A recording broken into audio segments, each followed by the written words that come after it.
എല്ലാവർക്കും എൻ്റെ വിനീത നമസ്കാരം. കൃഷ്ണവന്ദി സംഘടിപ്പിക്കുന്ന ഭാഗവത പഠന ക്ലാസ്സിലേക്ക് എല്ലാവരെയും സ്വാഗതം ചെയ്യുന്നു.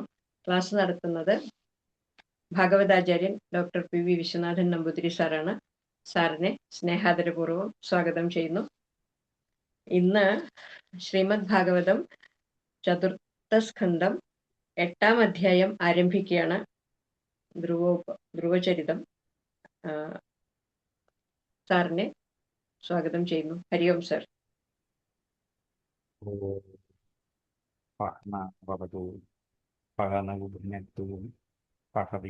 കരവാവഹൈ തേജസ്വിനാവധീതമസ്തു മാ വിദ്വിഷാവഹൈ. ഓം ശാന്തി ശാന്തി ശാന്തി.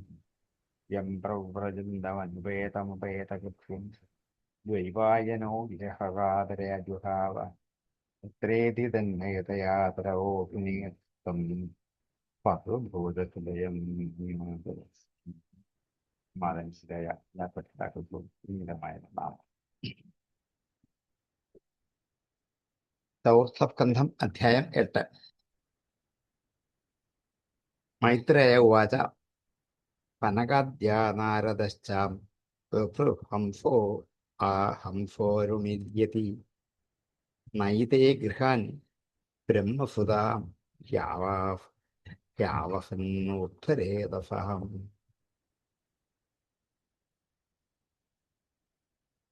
ചതുർത്ഥസ്കന്ധത്തിലെ 7 അധ്യായങ്ങളാണ് ഇപ്പൊ കഴിഞ്ഞത്. ഈ 7 അധ്യായം കൊണ്ട് ദക്ഷന്റെ കഥയാണ് ചുരുക്കി പറഞ്ഞത്. ആ കഥ പറഞ്ഞത് ധർമ്മം എങ്ങനെയുണ്ടായി എന്ന് ബോധ്യപ്പെടുത്തിയാണ് അത് ഉപസംഹരിച്ചത്.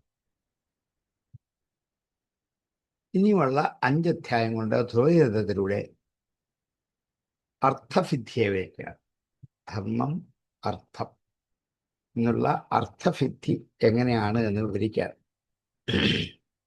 അതിൽ ബ്രഹ്മപുത്രന്മാരുടെ സന്താന പരമ്പരയെ പറയുന്ന ഘട്ടത്തിൽ പനകാദികളെ കുറിച്ചാണ് ഇവിടെ പരാമർശിക്കുന്നത്. പനകാദികൾ ബ്രഹ്മാവിൻ്റെ മാനസപുത്രന്മാരാണ്. പനകാദ്യാഹ, പനകാദികളും പനകൻ, ഫനന്ദൻ, ഫനാദനൻ, ഫനൽകുമാരൻ. നാരദൻ, പൃഭു, ഹംസൻ, അതേപോലെ ആരുൺ, ഇവരെല്ലാം ഫനകൻ, ഫനന്ദൻ, ഫനാദനൻ, ഫനൽകുമാരൻ, നാരദൻ, പൃഭു, ഹംസൻ, ആരുണി, യതി ഇന്ന് ബ്രഹ്മപുത്രന്മാരായ 9 പേരുടെ പേരാണിപ്പോൾ പറഞ്ഞത്. ഇവര് എല്ലാവരും ജന്മം മുതൽ തന്നെ ബ്രഹ്മജ്ഞാനികളാണ്. ജനിച്ചത് തന്നെ ബ്രഹ്മജ്ഞാനികളായിട്ടാണ്. പിന്നെ പ്രത്യേകിച്ചൊന്നും പഠിക്കണമെന്നില്ല. അതുകൊണ്ട് ഇവർ ജീവിതകാലം മുഴുവൻ ബ്രഹ്മജ്ഞാനികളായിട്ട് തന്നെ കഴിഞ്ഞവരാണ്. ഗാർഹസ്ഥ്യത്തിലേക്കൊന്നും പോയില്ല. ഗൃഹസ്ഥധർമ്മത്തെ സ്വീകരിച്ചില്ല. ഇല്ലെങ്കിലും അവരുടെ ബീജം ഉള്ളിലുണ്ട്. അത് ഊർധ്വരേതസാണ്. സ്വതവേ പ്രാണികളിൽ രേതസ് കീഴ്പോട്ടാണ്, താഴേക്കാണ് സഞ്ചരിക്കുക. ഇവരിൽ അങ്ങനെയല്ല, മേൽപോട്ടാണ്. അത് യോഗസിദ്ധി പ്രാപിച്ചവർക്ക് അങ്ങനെയാണ്. ഇത് സാധാരണ കവിഞ്ഞുള്ളൊരു വിശേഷമാണ് ഇവരുടെ. മറ്റുള്ളവരെക്കാൾ ഉള്ള ഒരു വ്യത്യസ്തത ഇത് മാത്രമാണ്. ഇവരെ ഊർധ്വരേതസ. ഫനകാദ്യാഹ നാരദശ്ച ഹംസോ ആരുണി യതി നയേതേ ഗൃഹാൻ. ഇവർ ഗാർഹസ്ഥ്യം സ്വീകരിച്ചില്ല. നൈതേ ഗൃഹാൻ ഗാർഹസ്ഥ്യം, വിവാഹം കഴിച്ച് ഗാർഹസ്ഥ്യം സ്വീകരിച്ചില്ല. ബ്രഹ്മസുതാഹ, ബ്രഹ്മാവിൻ്റെ പുത്രന്മാരാണ്. ഹീ ആവസൻ ഊർധ്വരേതസ. ഊർധ്വരേതസുകളായിട്ടാണ് അവർ വസിച്ചത്. ജന്മം മുതൽ തന്നെ ബ്രഹ്മജ്ഞാനികളായതുകൊണ്ട് ഗാർഹസ്ഥ്യം സ്വീകരിക്കാതെ ഊർധ്വരേതസുകളായി ഈ ലോകം മുഴുവൻ ചുറ്റി സഞ്ചരിച്ച് നടന്നവരാണ് ഈ 9 പേര്. പനകാദ്യാനാരദശ്ചാം ഋഭുർഹംസോരുണിര്യതി നൈതേ ഗൃഹൻ ബ്രഹ്മഫുത യാവസന്നൂർധ്വരേതസാം. പനകാദ്യാഃ ബ്രഹ്മഫുതാഃ ഊർധ്വരേതസഃ ഏതേ ഗൃഹാൻ ന ആവസൻ. പനകാദ്യാനാരദശ്ച ഋഭുർഹംസോരുണിര്യതി നൈതേ ഗൃഹാൻ ബ്രഹ്മഫുതാ യാവസന്നൂർധ്വരേതസാം. പനകാദ്യാനാരദശ്ച ഋഭുർഹംസോരുണിര്യതി നൈതേ ഗൃഹാൻ ബ്രഹ്മഫുതാ യാവസന്നൂർധ്വരേതസാം. മൃഷാധർമ്മസ്യ ഭാര്യാസി ദംഭം മായം ച ശത്രുഹൻ അഫൂതമിഥുനം ദത്തു നിരവൻ ജഗൃഹേ പ്രജാം.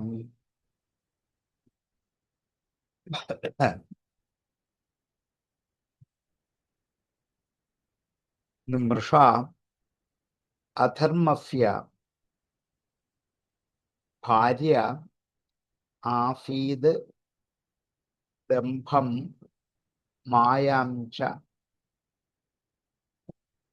അഫൂത മിഥുനം. അധർമ്മത്തിന്റെ നേരത്തെ ദക്ഷ അവരുടെ പുത്രന്മാരുടെ കഥ പറഞ്ഞ കൂട്ടത്തിൽ ധർമ്മം അധർമ്മം ഇതൊക്കെ പറഞ്ഞാണ്. അങ്ങനെ അധർമ്മത്തിന്റെ ഭാര്യയെ സ്വീകരിച്ച് ആഫീദ് ദംഭം മായാം ച ശത്രുഹൻ സംബോധനയാണ്. ശത്രുക്കളെ നശിപ്പിക്കുന്ന ഹേ വിദുര, അധർമ്മത്തിന്റെ ഭാര്യ, അവളുടെ പേര് മൃഷ എന്നാണ്. അധർമ്മസ്യ മൃഷ ഭാര്യ മായാം ദംഭം ച മിഥുനം അഫൂത. മായ എന്ന ഒരു പെൺകുട്ടിയെയും ദംഭം എന്ന ഒരു ആൺകുട്ടിയെയും, അതാണ് മിഥുനം എന്ന് പറഞ്ഞത്, രണ്ടുപേരെയും അഫൂത പ്രസവിച്ചു. മായ എന്നും ദംഭൻ എന്നും പേരുള്ള 2 സന്താനങ്ങളെ പ്രസവിച്ചു. ധർമ്മത്തിന് മൃഷയിലുണ്ടായ പുത്രന്മാരാണ്. തത്തു അവരാകട്ടെ നിരുതിഹി ജഗൃഹേ അപ്രജ,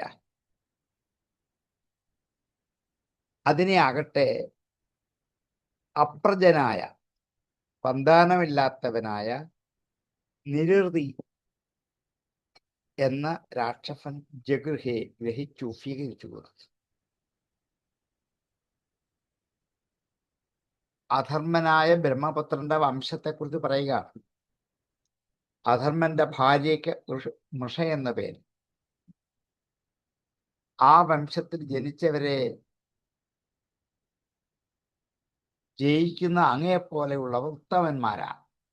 അതുകൊണ്ട് മൃഷയ്ക്ക് ദംഭൻ എന്ന പുത്രനും മായ എന്ന പുത്രിയും 2 സന്താനം ഉണ്ടായി. സന്താനമില്ലാതിരുന്ന നിരുതി ഇവരെ സ്വസന്താനത്വേന സ്വീകരിച്ചു. മക്കളില്ലാത്തതുകൊണ്ട് ദത്തെടുക്കുക എന്ന ഇന്നത്തെ സമ്പ്രദായം. നിരുതി എന്ന രാക്ഷസവംശത്തിൽ ജനിച്ച ആ രാക്ഷസൻ ഈ 2 പേരെയും തനിക്ക് സന്താനമില്ലാത്തത് കൊണ്ട് ദത്തെടുത്ത് പുത്രനും പുത്രിയുമായി വളർത്തി. മൃഷാധർമ്മസ്യ ഭാര്യാസി ദംഭം മായം ച ശത്രുഹൻ അഫൂതമിഥുനം ദത്തു നിരജഗൃഹേ പ്രജാം. ഹേ ശത്രുഹൻ, വിദുര, അധർമ്മസ്യ ഭാര്യ മൃഷ ദംഭം മായാം ച മിഥുനം അഫൂത തത്തു അപ്രജഃ നിരുതിഃ ജഗൃഹി. മൃഷാധർമ്മസ്യ ഭാര്യാസി ദംഭം മായം ച ശത്രുഹൻ അഫൂതമിഥുനം ദത്തു നിരുതിർജഗൃഹേ പ്രജാം. മൃഷാധർമ്മസ്യ ഭാര്യാസി ദംഭം മായം ച ശത്രുഹൻ അഫൂതമിഥുനം ദത്തു നിരുതിർജഗൃഹേ പ്രജാം. തയോ സമഭവല്ലോഭോ നികൃതിശ്ച മഹാമതേ താഭ്യം ക്രോധശ്ച ഹിംസാ ച യദ്ദുരുക്തി സുസാ കലി.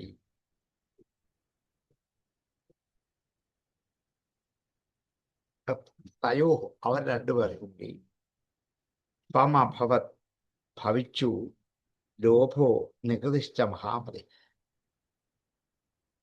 ഇവര് തമ്മിൽ വിവാഹിതരായി. ഇന്ന് നമുക്ക് കാണാത്തൊരു സംഭവമാണ്, ഇതൊക്കെ നടന്നിരുന്നു എന്നാണ്. അധർമ്മന്റെ വംശത്തിൽ ജനിച്ച മായയും ദംഭനും വളർന്നു കഴിഞ്ഞപ്പോൾ ഭാര്യാഭർത്താക്കന്മാരായി, വിവാഹിതരായി. ദംഭന് മായയിൽ ലോഭമെന്ന പുത്രനും നികുതി എന്ന പുത്രിയും ജനിച്ചു. തയോഹോ സ്വമഭവൽ ലോഭോ നികൃതിശ്ച മഹാമതി. താഭ്യാം അവർ രണ്ടുപേരും പിന്നെ ദമ്പതികളായി. ക്രോധശ്ച ഹിംസാച യത് ദുരുക്തി ഫുഫാകലി. അവർക്ക് ക്രോധം എന്ന പുത്രനും ഹിംസ എന്ന പുത്രിയും ഉണ്ടായി. അവർ വിവാഹിതരായി. അവർക്ക് കലി എന്ന പുത്രനും ദുരുക്തി എന്ന പുത്രിയും ഉണ്ടായി. ഇങ്ങനെ ഈ വംശക്കാരുള്ള ചേർച്ച വിട്ടിരിക്കുന്നവരാണ് മഹാബുദ്ധിശാലികൾ. രാക്ഷസമായ ഭാവത്തെ ഉൾക്കൊണ്ടുകൊണ്ട് ഇവരിലുണ്ടാകുന്ന സന്താന പരമ്പരകളൊക്കെ നോക്കൂ, ലോഭമെന്നും നികൃതി എന്നും രണ്ടുപേർ. അതിൽ നിന്നും ക്രോധവും ഹിംസയും ഉണ്ടായി. അതിൽ നിന്നും കലിയും ദുരുക്തിയും ഉണ്ടായി. ഇതെല്ലാം ദുഷ്ടജന്മങ്ങളായിട്ട് തന്നെയാണ്. നമ്മുടെ ഭാഷയിലും അങ്ങനെയാണ്. അങ്ങനെയുള്ള ആ സഹോദരീ സഹോദരന്മാർ ഭാര്യാഭർത്താക്കളായി ദുഷ്ടമതികളായ കുറെ സന്താന പരമ്പരകൾക്ക് ജന്മം ഏകി. തയോ സമഭവൽ ലോഭോ നികൃതിശ്ച മഹാമതേ താഭ്യം ക്രോധശ്ച ഹിംസാച യത് ദുരുക്തി ഫുസാകലീ. തയോഃ ലോഭഃ നികൃതിഃ ച താഭ്യം ക്രോധഃ ഹിംസാ ച യത് കലിഃ ഫുസാ ദുരുക്തിഃ ച സമഭവത്. തയോഃ സമഭവൽ ലോഭോ നികൃതിശ്ച മഹാമതേ താഭ്യം ക്രോധശ്ച ഹിംസാ ച യത് ദുരുക്തിഃ ഫുസാകലീ. തയോഃ സമഭവൽ ലോഭോ നികൃതിശ്ച മഹാമതേ താഭ്യം ക്രോധശ്ച ഹിംസാ ച യത് ദുരുക്തിഃ ഫുസാകലീ. ദുരുക്തൗ കലിരാധത്ത ഭിയം മൃത്യുഞ്ച സത്തമാം തയുശ്ച മിഥുനം ജജ്ഞേ യാതനാ നിരയസ്തഥാ. ദുരുക്തൗ, ആ ദുരുക്തിയിൽ, കലിഹി ആധത്ത, കലിയും ഭിയം ഭീതിയെയും മൃത്യുവിനെയും പുത്രന്മാരായിട്ട് ആധത്ത ആധാനം ചെയ്തു. ഹേ സത്തമ എന്ന് സംബോധനയാണ്. സത്തമനായ വിതുര ദുരുക്തി എന്ന ഭാര്യയിൽ ഈ കലി എന്ന ഒരു ഭർത്താവ്, ഭാര്യ ഭർത്താക്കന്മാർ തമ്മിൽ ചേർന്നിട്ട് ഭീതി എന്ന ഒരു പുത്രിയെയും മൃത്യു എന്ന പുത്രനെയും ജനിപ്പിച്ചു. അവർ ഭാര്യാഭർത്താക്കന്മാരായി. അവരിലെ യാതന എന്ന പുത്രിയും നിരയം എന്ന പുത്രനുണ്ടായി. യാതനയും നിരയൊക്കെ പാപത്തിന്റെ പര്യായങ്ങളാണ്. ദുരുക്തൗ കലിരാധത്താഭിയം മൃത്യുഞ്ച സത്തമാം തയോശ്ച മിഥുനം ജജ്ഞേ യാതനാ നിരയസ്തഥാ.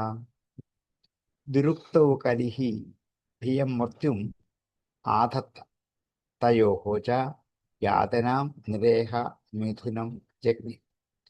ദുരുക്തൗ കലിരാധത്ത ഭിയം മൃത്യുഞ്ച സത്തമാം തയുശ്ച മിഥുനം ജജ്ഞേ യാതനാ നിരയസ്തഥാ.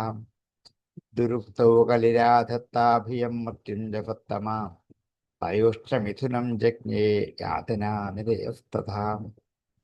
സംഗ്രഹേണ മയാഖ്യാത പ്രതിസർഗസ്തവാനഘാം ത്രിശ്രുത്വൈതത്വമാൻ പുണ്യം വിധുനോത്യത്മനോമലം.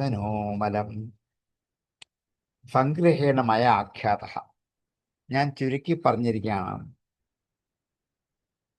പ്രതിസർഗസ്തവാനഘ, ഈ ചതുർത്ഥസ്കന്ധത്തിലെ വിഷയമായ പ്രതിസർഗത്തെക്കുറിച്ച് നാശകരമായ സൃഷ്ടിയെക്കുറിച്ച് ഞാൻ ചുരുക്കി പറഞ്ഞിരിക്കുന്നു. സംഗ്രഹേണ മയാഖ്യാത പ്രതിസർഗ തവ അനഘ തിർഷൃത്വൈതത് ഏതത് തിർഷൃത്വ. ഇത് 3 പ്രാവശ്യം കേട്ടിട്ട് പുണ്യം ഏതത് തൃശുത്വം. പുണ്യമായി ഇത് 3 പ്രാവശ്യം കേട്ടിട്ട് ഉമാൻ മനുഷ്യൻ വിധുനോതി ആത്മനോമലം ആത്മാവിന്റെ മലത്തെ പാപത്തെ വിധുനോതി നശിപ്പിക്കുന്നു, ഇല്ലാതാക്കുന്നു. വംശപരമ്പര തുടങ്ങി തന്നെ അധർമ്മം എന്ന പേരിലാണ്. അധർമ്മത്തിന്റെ വംശപരമ്പര അങ്ങനെ വരികയുള്ളൂ. അതിൽ നിന്നാണ് ധർമ്മം, അർത്ഥം, കാമം, ലോഭം, ഹിംസ, നിരയം, ഇതെല്ലാം അതിൽ നിന്നുണ്ടായ ഫണ്ടായ. അത് ഈ രണ്ടുപേരും ഒന്നിച്ച് കൂടിച്ചേരുകയും ചെയ്യും. കാമവും ക്രോധവും ഉണ്ടായാൽ രണ്ടുപേരും തമ്മിൽ കൂടിച്ചേരും. ഭാര്യ ഭർത്താക്കന്മാർ അവരിൽ നിന്ന് പിന്നെയും ഉണ്ടാകും. എന്നിങ്ങനെ അധർമ്മ വംശത്തിൽ ജനിച്ച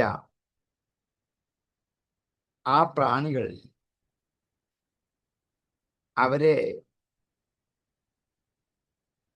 അധർമ്മവംശത്തിൽ ജനിച്ചു എന്നുള്ളതുകൊണ്ട് തന്നെ നാശം പ്രാപിച്ചവരാണ്. അതുകൊണ്ട് അധർമ്മവംശം നാശകാരണമായ പ്രതിസർഗം എന്ന ലീലയിൽ ഉൾപ്പെടുത്തി.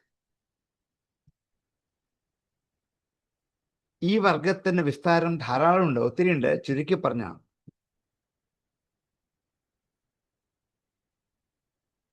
ഈ വംശത്തെക്കുറിച്ച് വിസ്തരിച്ച് പറയാൻ പുറപ്പെട്ടാൽ അത് പറയുന്നവർക്കും കേൾക്കുന്നവർക്കും ഹൃദയമല്ല. കേൾക്കുമ്പോഴേ നമുക്ക് ഒരു കല്ലുകടിയുണ്ട്, പറയുന്നവർക്കും ഉണ്ട്. അതുകൊണ്ടാണ് ഞാൻ ചുരുക്കി പറഞ്ഞത് 3-4 ശ്ലോകത്തിൽ. എന്തിനാണ് ഇങ്ങനെ ഇപ്പൊ പറഞ്ഞത്? ഈ വംശത്തിലുള്ള ചേർച്ച ഒഴിവാക്കണമെന്ന് പറയാൻ. വേണ്ടാത്തതും വേണ്ടതും പറഞ്ഞാലേ പറ്റൂ. ഇത് ചെയ്യണം, ഇത് ചെയ്യരുത് എന്നും കൂടി പറയണം. അരുതാത്തത് പറയണം. അപ്പോഴീ അധർമ്മ വംശത്തിലുള്ള ഒരാളോടും ആരും ബന്ധുത്വമോ ചേർച്ചയോ ആഗ്രഹിക്കരുത്. അതുകൊണ്ടാണ് ഇവർക്ക് മറ്റാരും വിവാഹത്തിന് തയ്യാറാവാത്തത്. അവരുടെ പുത്രന്മാർ തമ്മിൽ വിവാഹിതരായി പോയാൽ കാരണം അതുകൊണ്ടാണ്. ഇവരുമായിട്ടുള്ള വേഴ്ച, ബന്ധുത്വം, ചേർച്ച ആരും ഇഷ്ടപ്പെടുന്നില്ല. അതുകൊണ്ട് ഈ അധർമ്മ വംശ ചരിത്രം 3 പ്രാവശ്യം കേൾക്കുന്നതുകൊണ്ട് മനസ്സിനെ മാലിന്യപ്പെടുത്തുന്ന ക്രോധാദികളായ വൃത്തികൾ തന്നെ അകന്നിട്ട് ബുദ്ധി നിർമ്മലമാകും. അതുകൊണ്ട് ചുരുക്കി പറഞ്ഞതാണ്. ഇത് കേട്ട് കഴിഞ്ഞെങ്കിൽ മാത്രമേ ആ ക്രോധാദികളായ വൃത്തികൾ മനസ്സിനെ മാലിന്യപ്പെടുത്തണമെന്ന് അറിയത്തുള്ളൂ. ആ അറിവുണ്ടാക്കി ബുദ്ധിയെ നിർമ്മലമാക്കാൻ വേണ്ടിയാണ് ഞാൻ ഈ കഥ ഇവിടെ ചുരുക്കി പറഞ്ഞത്. സംഗ്രഹേണമയാഖ്യാത പ്രതിസർഗസ്തവാനഘാം ത്രിശ്രുത്വ ഇതത് പുമാൻ പുണ്യം വിധുനോത്യാത്മനോമലം. ഹേ അനഘ, തവ പ്രതിസർഗഃ സംഗ്രഹേണ ആഖ്യാതഃ പുമാൻ പുണ്യം ഏതത് ത്രിശ്രുത്വ ആത്മനഃ മലം വിധുനോതി. സംഗ്രഹേണ മയാഖ്യാത പ്രതിസർഗസ്തവാനഘാം ത്രിശ്രുത്വ ഇതത് പുമാൻ പുണ്യം വിധുനോത്യാത്മനോമലം. സംഗ്രഹേണ മയാഖ്യാത പ്രതിസർഗസ്തവാനഘാം ത്രിശ്രുത്വ ഇതത് പുമാൻ പുണ്യം വിധുനോത്യാത്മനോമലം. അഥാതകൃത്തയേ വംശം പുണ്യകൃത്തേ കുരുദ്വഹാം സ്വായംഭുവഫ്യാപി മനോ ഹരേരംശാംശജന്മനാം. അഥ അനന്തരം അതഃ അതുകൊണ്ട്. ഈ വംശത്തെ ചുരുക്കി പറഞ്ഞ് ഇനിയും അതിലേക്ക് എത്തിക്കാതെ കണ്ട് കീർത്തയെ വംശം പുണ്യകീർത്തയെ കുരുദ്വഹ. ഹേ കുരുദ്വഹ, കുരുകുലശ്രേഷ്ഠനായ വിതുര, പുണ്യമായ കീർത്തിയോട് കൂടിയ സ്വായംഭുവഫ്യാവി മനോഹു സ്വായംഭുവ മനുവിനും ഹരിയുടെ അംശാംശജന്മന അംശത്തിൽ നിന്നും ജന്മമെടുത്ത മനുവംശത്തിന്റെ കീർത്തിയെ ഞാനിതാ പറയാൻ പോകുന്നു. ഈ 5 ശ്ലോകം കൊണ്ട് അധർമ്മസന്താന പരമ്പരകളെ ചുരുക്കി പറഞ്ഞു തീർത്തിട്ട് ഇനിയും ഹരിയുടെ അംശമായി ജനിച്ച സ്വയംഭൂവ മനുവിൻ്റെ വംശപരമ്പരയെക്കുറിച്ച് പറയാൻ പോവാണ്. അത് കേൾക്കുന്നവർക്കും പുണ്യമാണ്, പറയുന്നവർക്കും പുണ്യമാണ്. അതുകൊണ്ട് പുണ്യവാന്മാരുടെ കീർത്തി ഇവിടെ നിലനിൽക്കേണ്ടത് ആവശ്യമാണ്. അതുകൊണ്ട് ഹരിയുടെ അംശമായ ബ്രഹ്മാവിൻ്റെ അംശത്തിൽ നിന്നും ജന്മമെടുത്ത ആ സ്വയംഭൂവ മനുവിനെ കുറിച്ച് ഇനി ഞാൻ പറയാൻ പോകാം. ഞാൻ മുമ്പ് സൂചിപ്പിച്ചു, ഇവിടുത്തെ ഈ 5 ശ്ലോകത്തിന്റെ പ്രകൃതി അർത്ഥസിദ്ധിയാണ്. അർത്ഥം 2 തരത്തിലാണ്. കാമക്രോധാദികളായ വൃത്തി കൊണ്ട് പ്രവർത്തിക്കുന്ന അർത്ഥവും ഭഗവത് പ്രസാദം കൊണ്ട് കിട്ടുന്ന അർത്ഥവും. കാമക്രോധാദികൾ കൊണ്ട് നേടുന്ന അർത്ഥം നരകത്തിലേക്ക് എത്തും, അത് ഉപേക്ഷിക്കണം. അതേസമയത്ത് ഭഗവത് പ്രസാദം കൊണ്ട് നേടുന്ന അർത്ഥം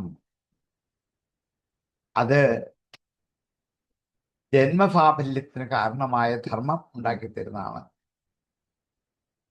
അത് പറയാൻ വേണ്ടിയിട്ടാണ് സ്വയംഭൂമനുവിന്റെ വംശത്തെക്കുറിച്ച് ഇനി പറയാൻ നോക്കാം. അപ്പോൾ അർത്ഥം നമുക്ക് പലതരത്തിലുണ്ടാക്കാം. കോപിച്ച അർത്ഥം ഉണ്ടാക്കാം, ദ്രോഹിച്ച അർത്ഥം ഉണ്ടാക്കാം, ഇതൊക്കെ ഉണ്ടാക്കാം. അപ്പോഴുണ്ടാകുന്ന ദുരന്ത ഫലം നരകത്തിലേക്ക് എത്തി. സത്കർമ്മം കൊണ്ട് ഭഗവത് പ്രസാദം കൊണ്ട് നേടുന്നതാണ് ശരിയായ അർത്ഥം എന്ന് സൂചിപ്പിക്കാൻ. നീ ഭഗവത് പ്രസാദം കൊണ്ട് അർത്ഥസിദ്ധി കൈവരിച്ച ഈ സ്വയംഭുവ മനുവിന്റെ വംശപരമ്പരയ്ക്ക് പറയാൻ പോകാം.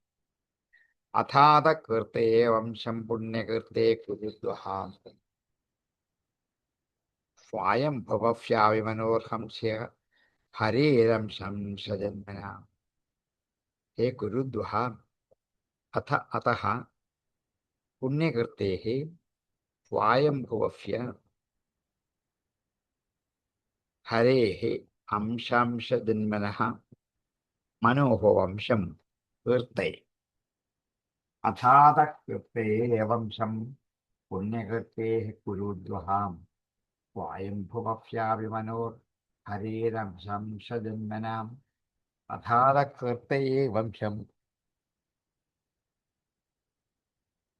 പുണ്യകീർത്തേ കുരുദ്വഹാം സ്വയംഭുവ്യാവിമനോർ ഹരേരംശംസജന്മനാം.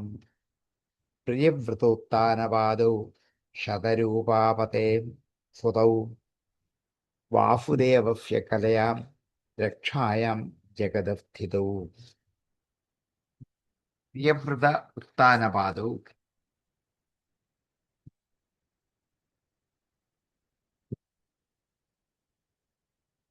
സ്വയംഭുവ മനുവിനെ ശതരൂപ എന്ന പത്നിയിൽ ഹരിയുടെ അംശമായി അവതരിച്ച 2 പുത്രന്മാരാണ് പ്രിയവ്രതനും ഉത്ഥാനപാദം. സ്വയംഭുവ മനുവിന്റെ 2 പുത്രൻ, ഒന്ന് പ്രിയവ്രതൻ, മറ്റേയാൾ ഉത്ഥാനപാദൻ. പ്രിയവ്രത ഉത്ഥാനപാദവും ശതരൂപാപതേഹ് ശതരൂപയുടെ ഭർത്താവിന്റെ സുതൗ പുത്രന്മാർ വാസുദേവസ്യ കലയ വാസുദേവന്റെ കല കൊണ്ട് രക്ഷായാം ജഗതഃ സ്ഥിതൗ ജഗത്തിന്റെ രക്ഷയ്ക്ക് സ്ഥിതി ചെയ്തു. 2 പേരും രാജ്യഭരണത്തിന് തയ്യാറായി. പ്രിയവ്രതോത്ഥാനപാദൗ ശതരൂപാപതേ സുതൗ വാസുദേവസ്യ കലയാ രക്ഷായാം ജഗദസ്ഥിതൗ.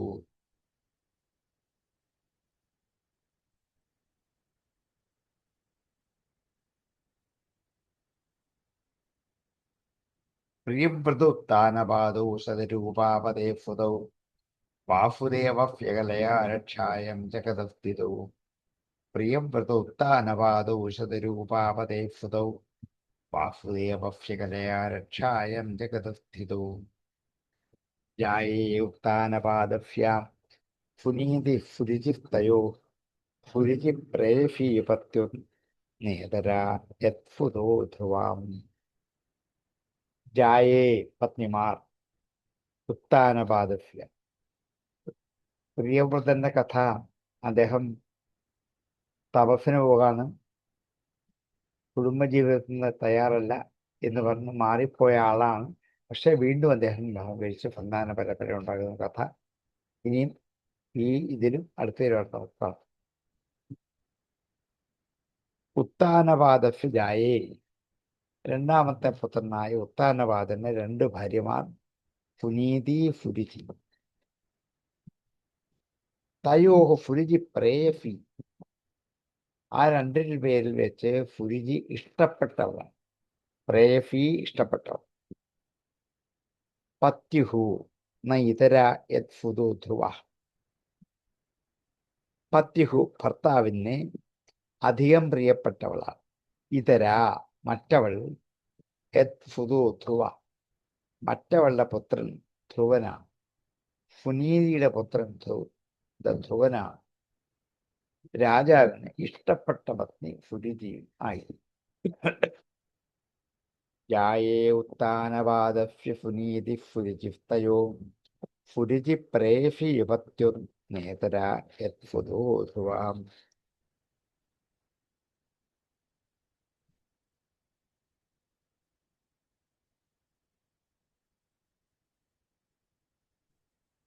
സുനീതി സുരുചി ഉത്ഥാനപാദസ്യ ജായേ തയോഃ പത്യുഃ പ്രേയസി സുരുചി ഇതര ന യത് സുതഃ ധ്രുവഃ. ജായേ ഉത്ഥാനപാദസ്യ സുനീതി സുരുചിസ്തയോഃ സുരുചി പ്രേയസി പത്യുർ നേതരാ യത് സുതോ ധ്രുവാം. ജായേ ഉത്ഥാനപാദസ്യ സുനീതി സുരുചിസ്തയോഃ സുരുചി പ്രേയസി പത്യുർ നേതരാ യത് സുതോ ധ്രുവാം. ഏകദാ സുരുചേ പുത്രം അംഗമാരോപ്യലാളയൻ ഉത്തമം നാരുക്ഷന്തം ധ്രുവം രാജാഭ്യനന്ദതാം. ഏകദാ ഒരിക്കൽ സുരുചേഹി സുരുചിയുടെ പുത്രം അംഗമാരോപ്യലാളയൻ മടിയിൽ കയറ്റിയിരുത്തി ലാളിച്ചുകൊണ്ടിരിക്കെ.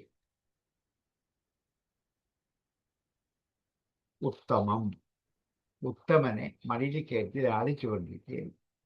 ന ആരുക്ഷന്തം ധ്രുവം, മടിയിൽ കയറി ഇരിക്കാത്ത ധ്രുവനെ. ന ആരുക്ഷന്തം, ആരുരുക്ഷൻ ആരോഹണം ചെയ്യുന്നവൻ കയറിയിരിക്കണം. ന ആരുരുക്ഷൻ കയറിയിരിക്കാത്തവൻ. ധ്രുവനെ രാജാ ന അഭ്യനന്ദ, രാജാവ് അഭിനന്ദിച്ചില്ല. സുരുചിയുടെ പുത്രനെ മടിയിലിട്ട് കാണിച്ചു. അരികത്ത് നിന്ന സുനീതി പുത്രനായ ബാലനായ ധ്രുവനെ മടിയിൽ കയറ്റി ഇരുത്തിയില്ല, അഭിനന്ദിച്ചില്ല, ലാളിച്ചു. ഏകദാ സുരുചേ പുത്രം അംഗവാരോപ്യലാളയൻ ഉത്തമം നാരുക്ഷന്തം ധ്രുവം രാജാഭ്യനന്ദതാം. ഏകദാ സുരുചേഃ പുത്രം അംഗം ആരോപ്യ, സുരുചേഃ ഉത്തമം പുത്രം അംഗം ആരോപ്യ ലാളയൻ ആരുക്ഷന്തം ധ്രുവം ന അഭ്യനന്ദത. ഏകദാ സുരുചേഃ പുത്രം അംഗമാരോപ്യലാളയൻ ഉത്തമം നാരുക്ഷന്തം ധ്രുവം രാജാഭ്യനന്ദതാം. ഏകദാ സുരുചേഃ പുത്രം അംഗമാരോപ്യലാളയൻ ഉത്തമം നാരുക്ഷന്തം ധ്രുവം രാജാഭ്യനന്ദതാം. തഥാ ചികീർഷമാണം തം സ്വപത്ന്യാസ്തനയം ധ്രുവം പുരിജി ശൃണ്വതോരാജ്ഞ പേർഷ്യാമഹാതികവൃത. തഥ അങ്ങനെ ചികീർഷമാണം തം ചെയ്യാനാഗ്രഹിക്കുന്ന, ചികീർഷമാണം കർത്തുമിച്ഛയാണ് ചികീർഷ, ചികീർഷമാണം ചെയ്യാനാഗ്രഹിക്കുന്ന തം അവനെ പപത്ന്യാഹത്തനെ പപത്നിയുടെ പുത്രനായ തം ധ്രുവം ആ ധ്രുവനെ സുരുചിഹി ശൃണ്വതോ രാജ്ഞ രാജാവ് കേൾക്കെ പേർഷ്യം ആഹ അതിഗർഭിതാഹ പേർഷ്യമാഹ അതിഗർഭിതാഹ പേർഷ്യം ഋഷിയോടുകൂടി ആഹ പറഞ്ഞു അതിഗർഭിത അഹങ്കാരിയായിരുന്നു. അങ്ങനെ മടിയിൽ കയറിയിരിക്കാൻ ആഗ്രഹിച്ചിരിക്കുന്ന തന്റെ രണ്ടാമത്തെ പത്നിയായ രാജാവിന്റെ ദ്വിതീയ പത്നിയായ സുനീതിയുടെ മകനായ ആ ധ്രുവനെ പുരുതി രാജാവ് കേൾക്കെ രാജ്ഞ ശൃണ്വതോ ഈർഷ്യയോടുകൂടി അതിഗർഭിതയായിട്ട് ആഹ ഇങ്ങനെ പറഞ്ഞു. പേർഷ്യം ആഹ അതിഗർഭിത കൂടി ചേരുമ്പോൾ പേർഷ്യമാഹാതിഗർഭിത അത് വരുന്ന. തഥാ ചികീർഷമാണം തം ഭവജ്ഞതലയം ധ്രുവം പുരുജി ശൃണ്വതോ രാജ്ഞ പേർഷ്യമാഹാതിഗർഭിത. തഥാ ചികീർഷമാണം സ്വപത്ന്യാഹ തനയം തം ധ്രുവം അതിഗർഭിത പുരുചിഃ രാജ്ഞഃ ശൃണ്വതഃ പേർഷ്യം ആഹ. തഥാ ചികീർഷമാണം തം സ്വപത്ന്യഃ തനയം ധ്രുവം പുരുചി ശൃണ്വതോ രാജ്ഞ പേർഷ്യമഹാതിഗർഭിത. തഥാ ചികീർഷമാണം തം സ്വപത്ന്യഃ തനയം ധ്രുവം പുരുചി ശൃണ്വതോ രാജ്ഞ പേർഷ്യമഹാതിഗർഭിത.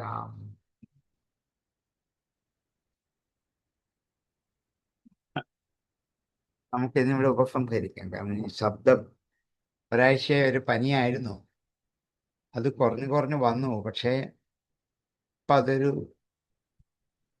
തൊണ്ടയ്ക്ക് ശബ്ദം കുറയും ചുമയുമായിട്ട് നിൽക്കുന്നുണ്ട്. ഇന്ന് 4ാമത്തെ ക്ലാസ്സാണിത്.